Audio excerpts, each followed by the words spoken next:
21 August প্রেক্ষাগৃহে মুক্তি পাবে সিদ্ধার্থ মালহোত্রা ও জাহ্নবী কাপুর অভিনীত পরম সুন্দরী ছবিটি। মুক্তির আগেই ছবিটি পড়েছে দারুণ বিপাকে। সিনেমার একটি দৃশ্য নিয়ে উঠেছে ধর্মীয় আবেগে আঘাতের অভিযোগ। গির্জায় ঘনিষ্ঠ দৃশ্য ধারণ নিয়ে আপত্তি জানিয়েছে খ্রিস্টান ধর্মাবলম্বীদের সংগঠন।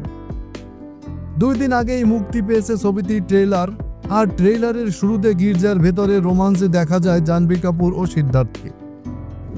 ধর্মীয় স্থানে ঘনিষ্ঠ দৃশ্য দেখানো নিয়ে তাই উঠেছে প্রশ্ন। খ্রিস্টানদের সংগঠন দ্য ওয়াচডগ ফাউন্ডেশনের পক্ষ থেকে সেন্সর বোর্ড অফ ফিল্ম সার্টিফিকেশনে পাঠানো হয়েছে একটি চিঠি। মুম্বাই পুলিশ, তথ্য সম্প্রচার মন্ত্রণালয়, মহারাষ্ট্র সরকারের কাছে এই সংগঠনটি পাঠিয়েছে কয়েকটি চিঠি। এমনকি ছবির পরিচালককেও চিঠি পাঠিয়েছে তারা। চিঠিতে তারা অনুরোধ করেছে ছবি থেকে বাদ দিতে হবে দৃশ্যটি। চিঠিতে আরও বলা হয়েছে, সাম্প্রতিককালে ইচ্ছা করে এই ছবিতে এমন কিছু দৃশ্য রাখা হয় যা নিয়ে বিতর্ক তৈরি হতে পারে।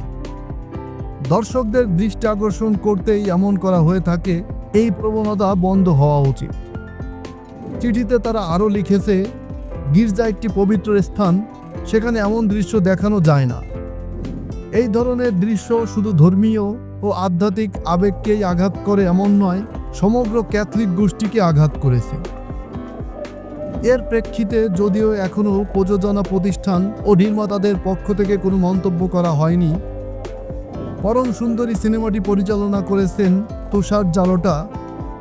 মুক্তির পর থেকেই এই সিনেমার 2 গান পারদেসিয়া ও ভিগি শাড়ি ব্যাপকভাবে প্রশংসিত হচ্ছে। অনেকে মনে করছেন 2 গানে ফিরছে বলিউডের পুরনো মেলোডি।